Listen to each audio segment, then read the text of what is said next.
Balima Anyokuma très urgent. Balima bien dimanche 7 septembre 2025. Amboraka information téléman dosoro. Malion ko marfatigu kutara mokti sevari Malion ko a kutara kuye commissariat de fengede ko le commissariat de mokti a été saccagé. Donc utara kataka tieni chamanke commissariat là. Donc mogodo ere sara anyo fana information sur ambe do kala ko tigu daronya. Bon, vraiment, quand je suis ramené, quoi. Anya me ko moko kanisara. Abe, a photo be, comme on a mis tes capacités sans faire là. Ambe do kala ka daronya. Anya information flana moume. Ko général Singo Koulibaly. Le général Singo Koulibaly. Yala, ko général Singo Koulibaly ka minena wa ou be ama minedi. Mali kuma ina mede. J'ai Moussa Singo Koulibaly, général Moussa Singo Koulibaly. Dobe ka irimer blako. Moussa Singo Koulibaly ko général Moussa Singo Koulibaly ka minena ou ama minedi. Ametla ko jabi daoma. Malion bebendo colonel major Kassim Goïta. Kassim Goïta ka banda auto ale de que sécurité d'état nyamoko bay. Malion akumbe kan de gendarmerie là kan ena anya ko murbo koneka moko tarakataka a sama kataka na SE la tukuni. Mega kuma oforo mina kati konnana arrestation chama de kera kunu Malion sorasi ba dende minana kati mara yoro fanfela bi information to de ko révélation.com Malion mun kera mokti amuno kala folanga je kula me nyongo fe après ambet ka kuma nbeka Malion bi video to de ko révélation.com aw nanga ja anga je kan name nema ambe jala mara kono kwa ablazi ko nema awa keto de 2025 ambe 22h34 là urgent très urgent dans la région de Mopti amta mo duguera kono koy marfo chikan biga bo moti dugo na 500 aywa marfo chikan koni a galim baddo aywa encounter do attaque de pays anto do aywa anta do go surasu de biga tiri smaso ke anta do voilà siga sir mo kan koni biga bo ko sama mi moti duguera kono koy ambi do ke halisa ala population la kana ambi do ka ala mali surasu de me samedi 6 septembre 2025 bido André président ba mo kuchala to wala awda sogo anuko. Voilà, Malion, on a bel information, mais ça. Vraiment, attaquer Kumbeka ke Mokti. A bel mais donc, on a bon prévu. Fin chamana. Donc, on a mais Mokti, vraiment, ko marfatiku Kumbe. On a dobe Mali armée. On a dobe Mali fintigla ka be. Policier, fra gendarme, on a soutien baouye. On a soutien be Malien dem febebe degun kon on a soutien ba bela jelinge. Men galoni propagandite jamana jo. Aunde ni liti ndamine mateka ke mali fekate manko aunde malo nyaele ko franchi mai aunde malo nyaele ka fo anga armi anga kafe aunde akeleke ante do propagande la vérité de folie floyena akera mena kuma kele fana fo mali onyana na ya ni mo tariski et réseaux sociaux ko ka tabla ka page ça fait ko mali armée tarani ke yan fait mali armée ni ke yan fait a kolosi a chamante chende ni Mali armée ye opération baké armée beta blaka paji sans fait chama me ka fo tienta la de ni bamba ci wala mo sera Mali armée kenima Mali armée bi sika ere defa mais ko Mali armée de wulle fle ka tugu yoro ngini Mali armée te ka keleke de Malion ni mo ko Mali soro su de be ka wuli ko ka taka ni mo nkele tienta la ufle ni woro do ne no go ufle uye kaisra tege de tiete kuma ishila ndaro ni armée be na wuli dominant to don. Mais Assimi Goïta ni surasu benente ali kunu kumbe feka do déployer do ere bon kainsa mangando kera kunu akula bema kula ko donc bo rofana menoko bula pew bon malien do question posé ko général Singo Koulibaly na fleni bela jere be général Singo Koulibaly don afana M5 keleke ko général Singo Koulibaly ko amenena de wa ama mine général Singo Koulibaly mahali nyininga anye mume Moussa Singo Koulibaly ama mine tiente kuma ina kwa irimeru de do mais irimeri mu do irimeri bora Mali serviteur renseignement de la ni uye ka irimeru abe irimeru chama me mineli ko lande do no ne karsa minena karsa ma mine a irimeru chama be bo Mali sécurité d'état de la afo général Singo Koulibaly la ka kolosa ere la de sinon beta mine ube ndeke mo chamana ube irimeru bla ube do mine ku bla katla ka fo ku molumine général ne masagara bubulu général Abbas Tambele Bouboulou u taara Mali sɔrɔsi caman ba de minɛ i m'a ye kɛlɛ tɛ ka kɛ yan Assimi Goïta Mali sɔrɔsi bɛ Assimi bolo kaso la a ka ca sɔrɔsi 2000 ye bi a tɛ tɛmɛ kalo kelen dɔɔni kan Mali sɔrɔsi 800 ani dɔɔni de tun bɛ kaso la sisan Abbas ni ka ko ni bi cɛ sɔrɔsi min minɛna ka don kaso la ni intervalle kɔnɔna na c'est beaucoup de militaires donc an ɲɛ b'o de la bi sɔrɔsi fɛn fɛn bɛ sur le terrain o caman diminen don frustration bɛ kɛlɛ tɛ ka kɛ farabugu minɛlen bɛ mɔgɔ ninnu bolo awa Kayi taga sira fana minɛlen don mais conseil kelen fana di minnu b'u sigilen to Bamakɔ a ye taga kuyɔrɔ bɛ ka ɲi a y'a fɔ k'u yɛrɛ ka bɔ Mali cibagaw de filɛ Bamakɔ galontigɛla den minnu sigilen bɛ ko non ko tiɲɛ t'a la mɔgɔ ninnu tɛ ka fɔ ka n'u tɛ ka fɛn kɛ a y'a fɔ k'u yɛrɛ ka bila aw ɲɛ fɔlɔ parce que tiɲɛ wari ɲini ye cɛ hadamaden ka kɛ hɔrɔn ye u y'an ka kɛlɛ bɛɛ tiɲɛ a ye kɛlɛ tiɲɛ bi Mali bɛɛ bɛ ka wurukutu ka taa fɛ et puis encore général Senko Kulibali a ka minɛliko kuma tiɲɛ t'a la dɛ c'est pas vrai a ma hali ɲininka mais an bɛ maliyɛnw bɔ fili la o yɔrɔ la a ma hali ɲininka sabanan fana ye mun ye tuguni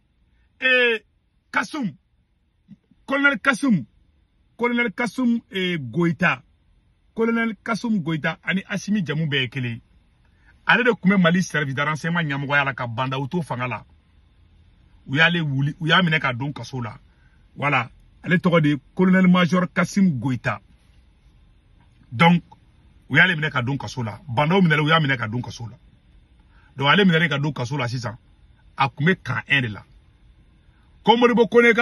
ko Moru de taara fɔ Modibo Kone ɲɛna ko ni cɛ in ko nin de bɛ ka coup d'état préparer Assimi contre la mɔgɔ min bɛ kaso la dɛ cɛ bɛ kaso la dɛ u taara ko non ko bɛ ka coup d'état préparer olu contre la mɔgɔ fana bɛ to kaso la ka coup d'état kɛ ni cɛ tun bɛ kaso la camp 1 de la ni ma fili je peux me tromper n t'a dɔn gendarmerie ou camp 1 gendarmerie yɔrɔ la je pense que ni tun bɛ kaso la ye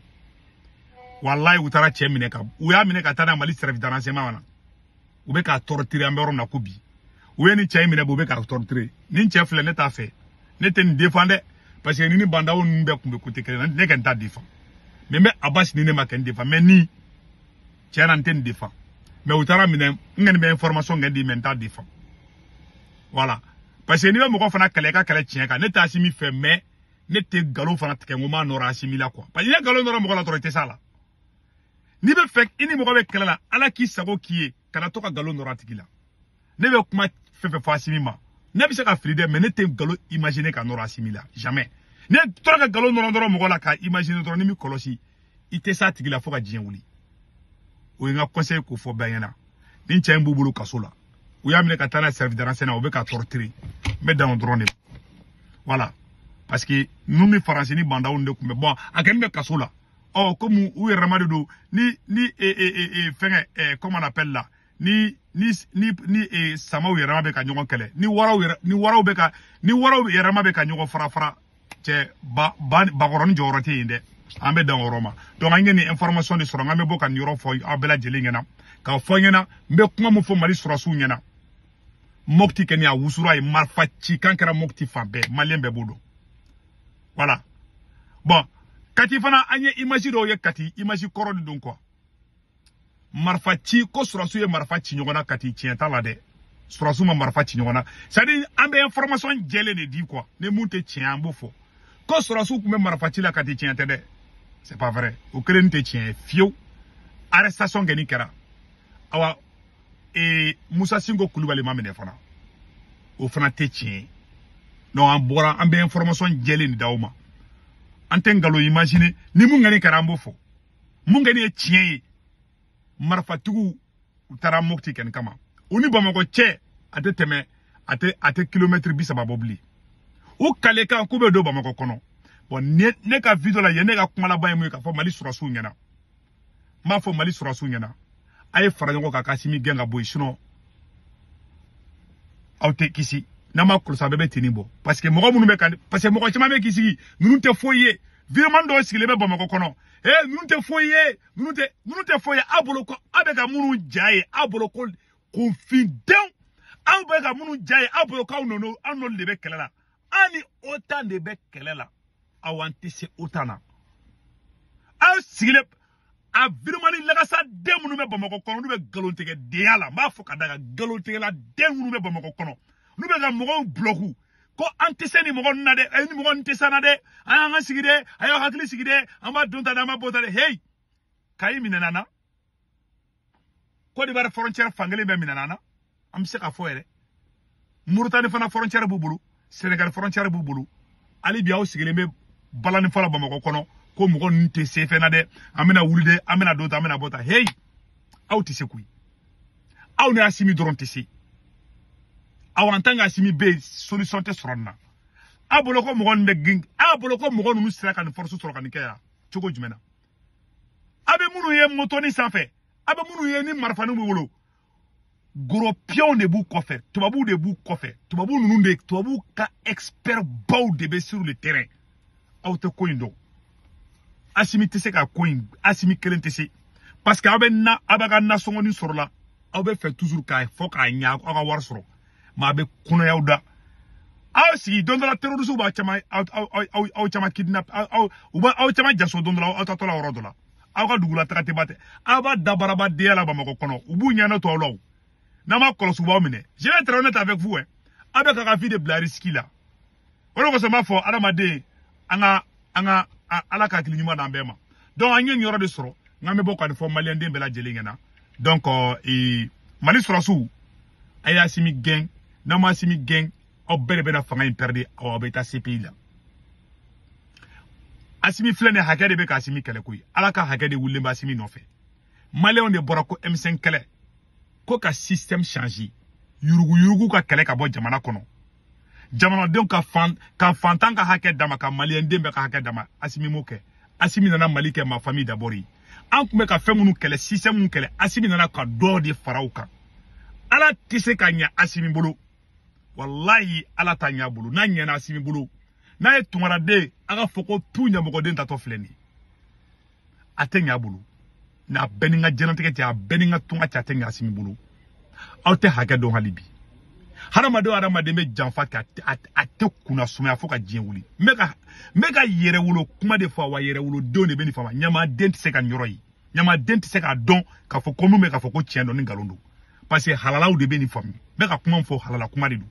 halala m'a fɔ a ka da ne dala ka na dɛ n bɛ segin a kan maa ma baarada ye janfa ye i tɛ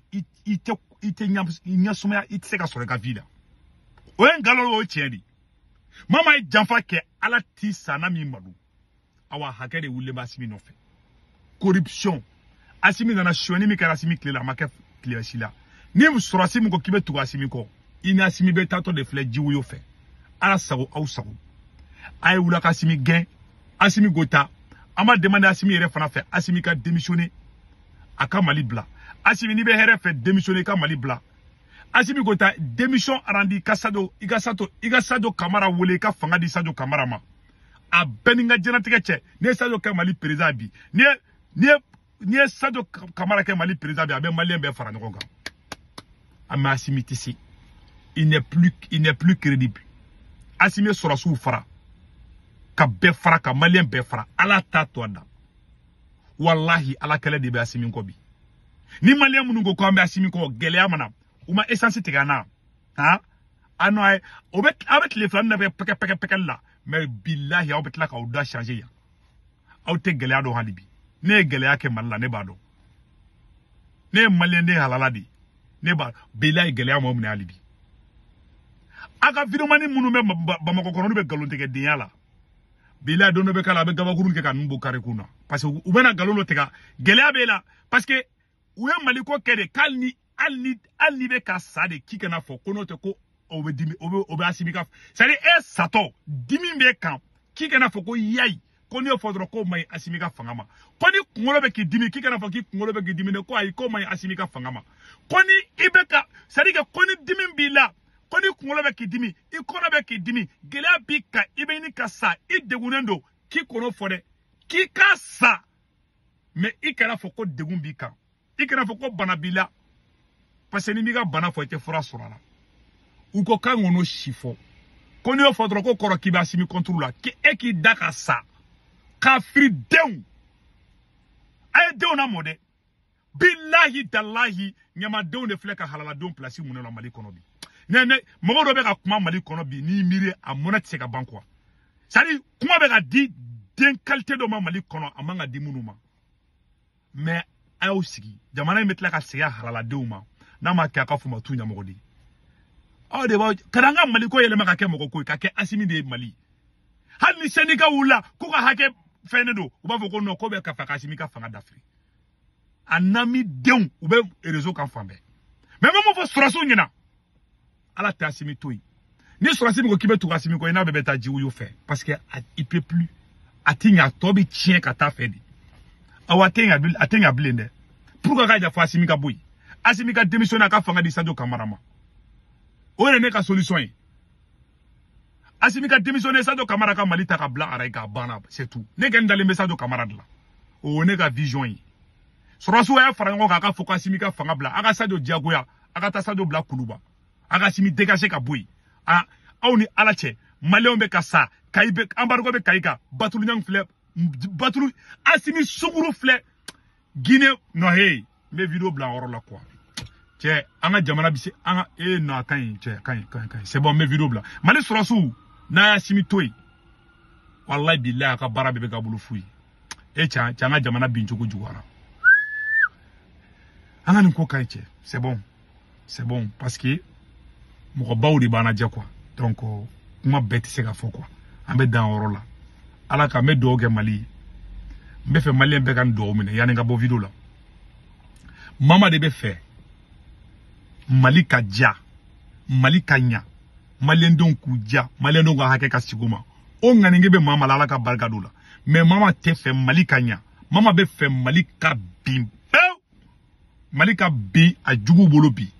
Mali yɛrɛ kana taa ɲɛfɛ Mali kana sauver o idée bɛ mɔgɔ mɔgɔ la ala e de masa ka masa ye maliden jugu a bɛɛ ŋanige sigi u yɛrɛ ma maliyɛn bɛ ka fɔ ko amina rabi a b'a fɔ dɔw ma ko maliden jugu a tɛ maliden jugu dɔn bon ne Segu Tunkara n bɛ dugawu don maa ma ti Mali fɛ ala k'o ta tiɲɛ maa ma tɛ Mali fɛ ala k'o kɛ yeko fila ye maa ma tɛ Mali fɛ ala k'o ta tiɲɛ maa ma tɛ Mali fɛ ala k'o bin maa ma bɛ Mali contre la bi ala k'a bɛɛ bin a ka fɔ ko amina bɛɛ k'a fɔ ko amina ala n b'a deli ala fɛ ala ka dugawu minɛ ya rabi yama mama tɛ Mali fɛ mama ye Mali janfa mama bɛ Mali contre la mama bɛ ka baara kɛ a yɛrɛ ka intérêt la a tɛ ka kɛ Mali ye ala k'a bɛɛ ta tiɲɛ ala k'a bɛɛ malo ala k'a bɛɛ kɛ yeko fila ye ala k'a bɛɛ ta tiɲɛ ala ka san pɛrɛn jigin a bɛɛ kan ala k'a bɛɛ ta tiɲɛ ka bɛɛ lebu ka bɛɛ ta tiɲɛ bɛɛ ka fɔ ko amina n bɛna y'o dugawu de donni daminɛ sisan n ka vidéo n b'o dugawu de don kunfinden dɔw u tɛ maliden jugu ni maliden ɲuman dɔn mais an bɛ dugawu de don aw bɛɛ k'a fɔ dɛ minnu bɛ k'a fɔ ko maliden jugu a ye dugawu don aw kana fɔ karisa ye maliden a y'a fɔ maa min bɛ ka Mali janfa ala k'o tigi bin a y'o dan o dɔrɔn ma an bɛɛ ka jɛ ko halala bɛɛ ko dugawu don an ka tila ka sigi k'o ko lajɛ wallahi billahi ala bɛ fɛn dɔw yira an na tile fila na hala tɛmɛ a yarabi yama ala ko dugawu minɛ n bɛ dan o dɔrɔn de ma je quitte la vidéo ala ka barika don Mali la ne bɛ dan o dɔrɔn de ma donc maliyɛn minnu bɛ fɛ ka wari ci nɔgɔya la k'i to Faransi Italie Espagne Angleterre Amérique Canada aw bɛ Senweb application télécharger a photo filɛ nin ye n'a Senweb application télécharger aw bɛ ne Segu Tunkara ka code promo don n'a ne ka code promo don dɔrɔn automatiquement 10 € bɛ na ne ka code promo tɔgɔ de ko urgent Senweb photo filɛ n'a don dɔrɔn ne ka code promo tɔgɔ urgent n'a urgent don 10 € bɛ na o y'aw yɛrɛ ta ye o kɔfɛ a b'a ka banque information bɛ don n'a ka banque information bɛ don aw somɔgɔw bɛ Mali la Sénégal Côte d'Ivoire Cameroun a b'olu ka orange numéro enregistré ka téléphone kan olu tɔgɔ m'u ka carte kan n'a wari ci o b'a sɔrɔ orange money la sur place wari ciko fɔlɔ a tɛ dɔrɔmɛ 1 sara wari ciko filanan sabanan bara 1 € 99 c'est 2 € 200 dɔrɔn o de kun don aw ka bɛn ciao ciao